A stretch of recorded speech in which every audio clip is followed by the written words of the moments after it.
اگر میں جیکب سے کوریڈور کا دروازہ کھلوانے میں کامیاب ہو جاتا تو اسے یا قوسیہ کو گن پوائنٹ پر رکھ کر اس چار دیواری سے نکلنے کی کامیاب کوشش کی جا سکتی تھی۔ کامیابی کے قریب پہنچ کر مجھ سے غلطی ہوئی تھی اور پانسا پلٹ گیا تھا۔ در حقیقت میری حفاظت پر مامور پولیس والے کوئی عام لوگ نہیں تھے، یہ منتخب لوگ تھے اور سخت تربیت یافتہ دکھائی دیتے تھے۔ اگلے 24 گھنٹوں میں کوئی اہم واقعہ نہیں ہوا۔ میرے سر کے پچھلے حصے میں سخت چوٹیں آئی تھیں اور 2 گومڑ بن گئے تھے۔ مجھے باہر کے حالات کی کچھ خبر نہیں تھی۔ کچھ معلوم نہیں تھا کہ مجھے دوبارہ کورٹ میں کب پیش کیا جانا ہے۔ کسی وکیل کو بھی مجھ تک پہنچنے نہیں دیا گیا تھا۔ ایک دن پہلے والے واقعے کے بعد پولیس والے مزید محتاط ہو گئے۔ مجھے تھوڑی دیر کے لیے بھی نظروں سے اوجھل نہیں کیا جاتا تھا۔ دوسرے روز رات گئے انٹرپول اور اسکاٹ لینڈ پولیس کے کچھ کھاگ اہلکار مجھ سے پوچھ گچھ کے لیے لاک اپ میں آئے۔ وہ لاک اپ کے باہر ہی کرسیاں ڈال کر بیٹھ گئے اور مجھ پر سوالات کی بوچھاڑ کر دی گئی۔ میں نے کہا، میں تمہارے کسی سوال کا جواب نہیں دے رہا۔ ملک کے قانون کے مطابق خاموش رہنا میرا حق ہے، اور یہ بھی میرا حق ہے کہ مجھے میری مرضی کے مطابق قانونی مشاورت کرنے دی جائے۔ ایک آفیسر بولا، تمہارے جیسے درندہ صفر شخص کے منہ سے قانون کی باتیں اچھی نہیں لگتی۔ بہرحال تمہارے ساتھ سلوک قانون کے مطابق ہو رہا ہے اور آئندہ بھی ایسا ہی ہوگا۔ میں نے انہیں اپنے سر کے پچھلے حصے میں آنے والی ضربات دکھائیں۔ کیا یہ چوٹیں مجھے قانون کے مطابق لگائی گئی ہیں؟ یہ گولیوں کے نشان دیکھو، کیا یہ بھی قانون کے عین مطابق ہیں؟ میں نے میز گھسیٹ کر ایک طرف کی اور دیوار کا اکھڑا ہوا پلستر دکھایا۔ کہنا کیا چاہتے ہو؟ انٹرپول کا ایک کرخت نمائندہ بولا۔ میں نے سب کچھ ان آفیسرز کے گوش گزار کر دیا جو یہاں میرے ساتھ پیش آیا تھا۔ آخر میں نے جیکب کی طرف اشارہ کیا۔ یہ بددیانت شخص ایسے لوگوں کے ساتھ ملا ہوا ہے جو میرے خون کے پیاسے ہیں۔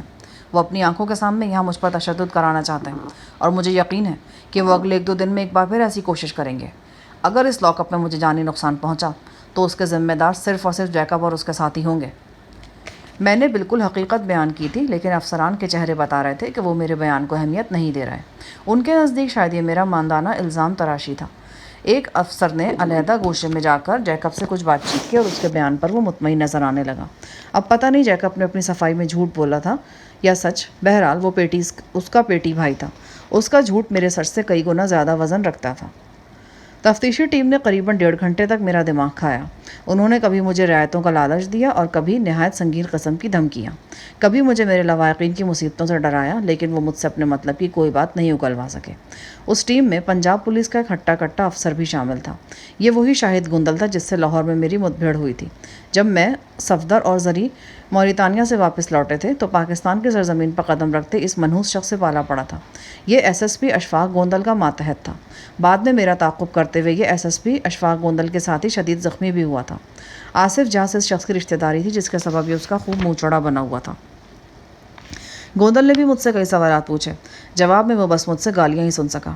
ہاں، میں نے اتنی رعایت ضرور کی کہ گالیاں اردو میں دی تاکہ اس کے ساتھی اس عزت افزائی کے بارے میں جان نہ سکے۔ تفتیشی ٹیم مایوسی کے عالم میں واپس چلی گئی۔ ٹیم کا سب سے بڑا مقصد شیخ کی گمشدگی کی حقیقت جاننا تھا۔ ان کے 70% سوالوں کا تعلق کسی نہ کسی طور شیخ کی گمشدگی سے تھا۔